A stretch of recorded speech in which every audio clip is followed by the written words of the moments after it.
That was all right, huh? That was all right. What a week we have had. It has been an absolutely amazing week, and you are the faithful finishers, right? You are the ones who stay until it's over. I'm grateful. I want to do a couple of things as we close this thing down. First thing I want to do is just thank our MCs. T and E, stand for a moment, you guys, stand for a moment. Have they not brought energy and held it all together? It's beautiful. Y'all done a great job.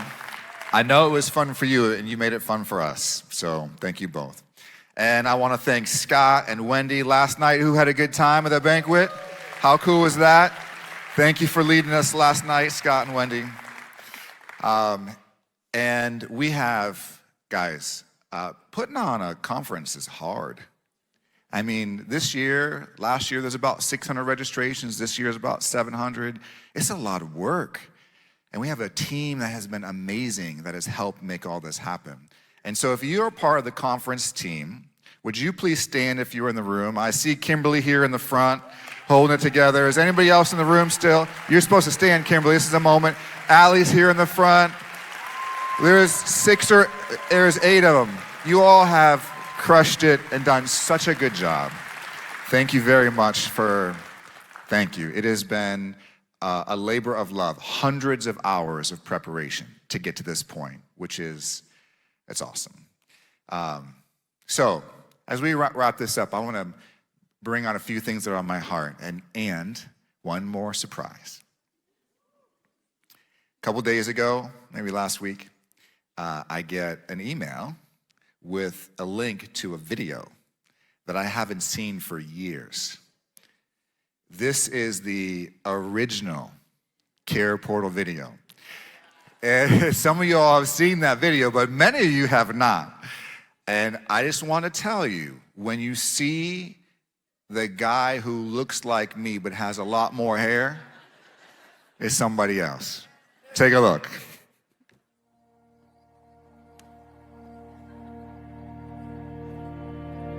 There are hurting children in every community in America, and every church has a role to play in helping those children. Frankly, the church hasn't always done a great job. Fear and lack of awareness have been the barriers. I worked for 3 different states in child welfare. I served as a foster parent for 7 years, and then for Child Protective Services for 26 years, in every role from caseworker to the child welfare director of a state. In my experience, the state can never be a substitute for families. The government is not supposed to be a long-term solution to the needs of children and families. In the CPS system, the child welfare system, they have conservatorship. They have the legal right to go in and protect children. But the church has stewardship. God has called the church to walk in the place of being stewards of what God commanded the church to do in caring for orphans. If we can make the church aware of the needs that are in their community and give them an easy way to help those children and families, just think how many more children and families will the church be able to help? If the church answers yes to one simple question, the needs of hurting children could be met. The question? Are you willing to receive an email? The Care Portal will bring the needs of children and families in your community right to your inbox. The process starts with a child welfare worker logging into the Care Portal and entering the child's needs right into the system. Then, using GeoRadius technology, the Care Portal quickly sends an email with all the details to participating churches that want to help families right in their own backyard. Each church then makes their congregation aware of the need, and if members step up to help, the church contact responds back using the original email. The caseworker then connects the church with the child or family. It's so easy, and it's already working. They had been struggling with a bed bug problem in their home and had not been able to get rid of it. They'd been trying different things on their own because the cost of an exterminator was too high for them to afford, and that needed to be gone in order to be able to move forward with their licensing to adopt this child. So I tried different resources that I knew about, and then I found out about the Care Portal, and they came to our rescue. We were able, with 2 churches and 3 people, to take care of that and respond to that request. It was really exciting. I can't even begin to understand that what effect this is going to have on these families, you know, to know that these people are reaching out and helping them, and we're not asking for anything in return. We're just saying, hey, you're part of our community and we want to help you. See, there's nothing like going out to the field and having to deal with families and see families in the middle of crisis. And as a caseworker, you think, what if somebody could step up and help this mom so I don't have to take the next step to bring that child into the system? What if? The portal is connecting church with state, with families. So I have the blessing of being able to see these requests that some are huge, some are small, but some are huge, come about, and the church step in and say, we're going to handle this, we got this. There's just nothing like it. The CarePortal makes it easy for every church to do a little for kids and families that are in need.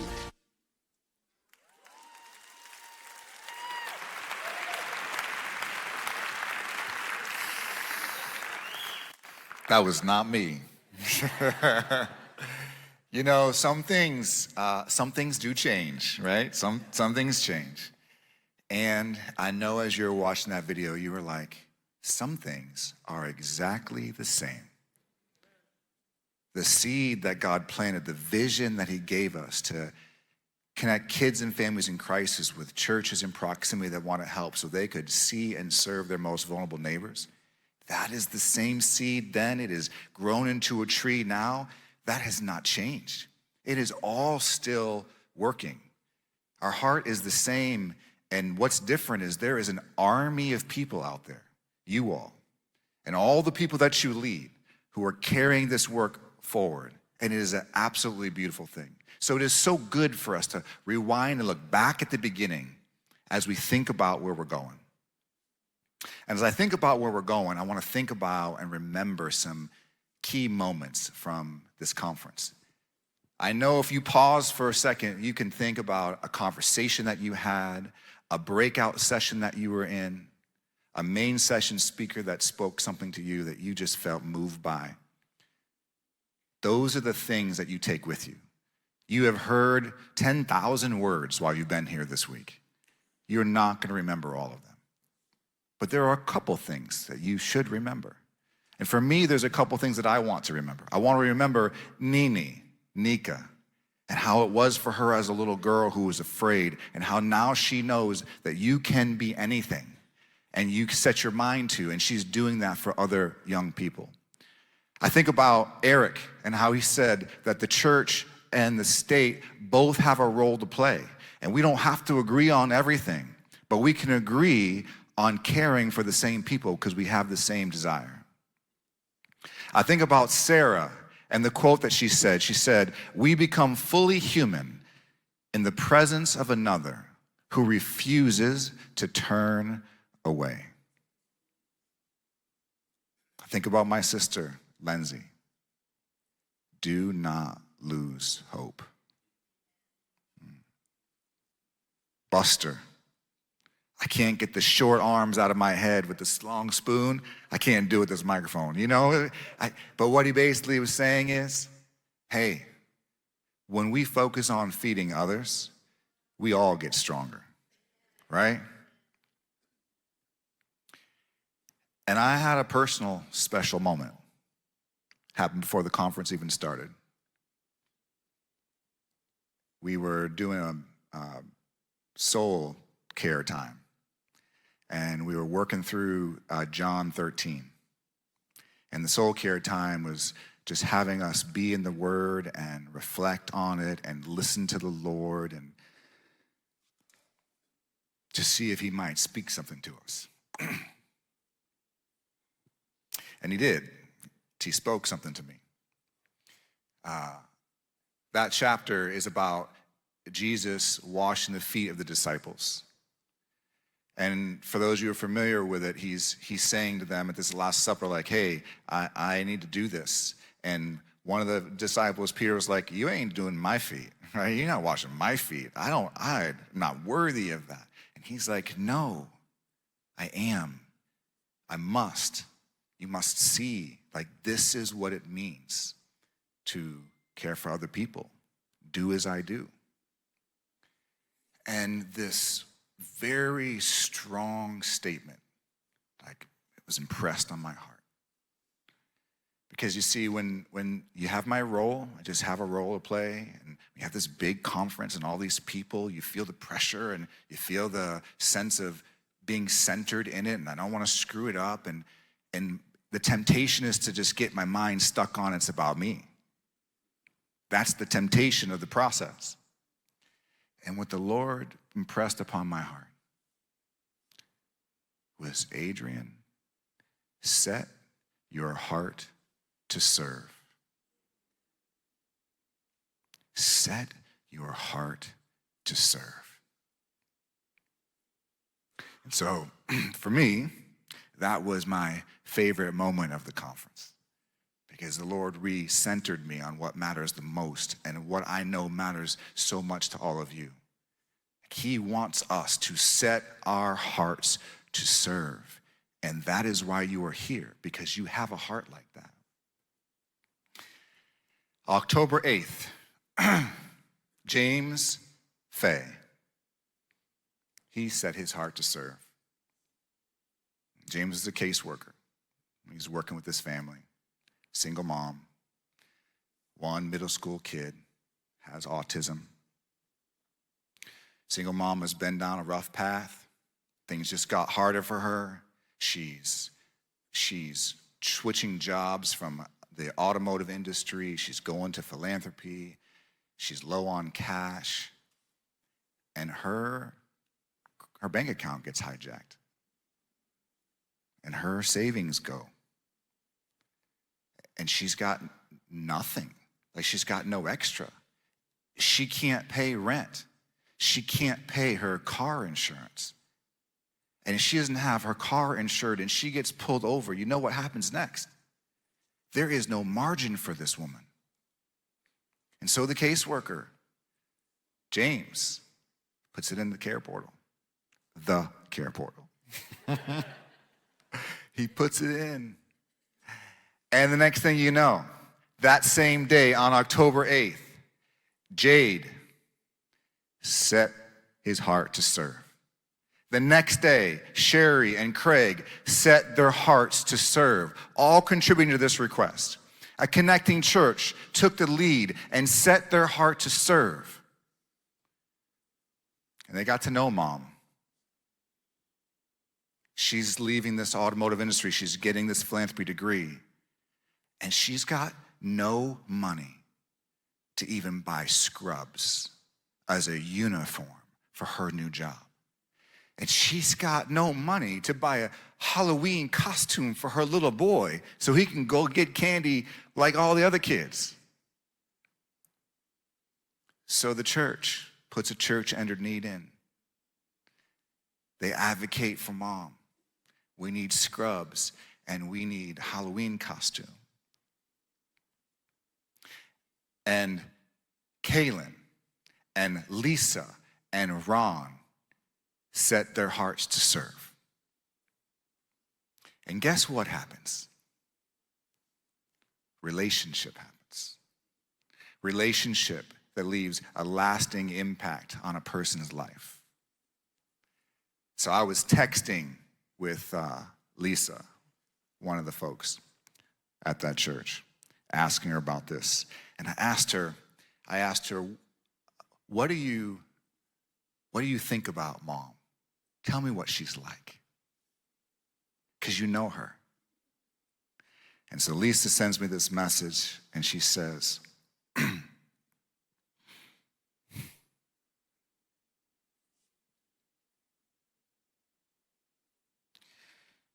I see her as a fierce, resilient warrior, working hard to provide stability and support for herself and her autistic son. She removed herself from all the people and places and things that could pull her back into her previous addiction. And that takes complete courage.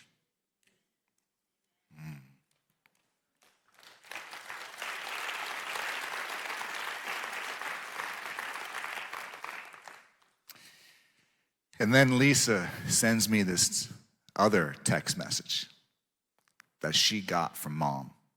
They had gotten together very recently, her and another woman, the three of them are together.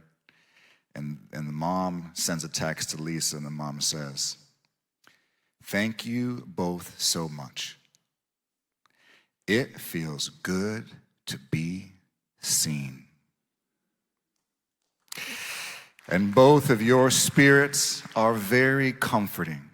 I really needed that today. Thank you so much for your prayers and just talking." And my son says hi. You know what that is? It's a message from one friend to another. And you know why that happened? Because this church decided that it's not just about the resources. It's not just about the payment for the rent. It's not just about the car insurance. It's not even about the scrubs to help her get her job going, not about the Halloween costume. It is about meaningful connection. It is about a relational experience that leaves a lasting impact on whose life? All of them. All of us. We don't just do this and serve people. We don't just do that and not be affected by it. We are infected when we go and we set our hearts to serve. So my hope for you as you go home, when things get hard, my hope for you when churches don't step up the way you wish they would, or agencies are making things difficult, or businesses are not funding requests, my hope for you is that when it gets hard, you'll remember Nene and Maggie and Buster and the Tomlins, and you'll remember this mom and Lisa, and you'll take all of those things and put it into one sentence. Lord, help me set my heart to serve. And it's going to be okay. I see you. In fact, stand with me. Because when I give these words to you, I want you to let them get through all of your body, all the way down deep in there. I see you. We see each other. My favorite things to say when I'm meeting a request in CarePortal is what I'm about to say to you. I believe in you. I believe in you. I believe in you. I believe in you. Believe in yourself. You were created in the image of God to do good works. And when you set your heart to serve, that will pour out of you as belief into others. And it will change you, and it will change them. I believe in you. Now go change the world.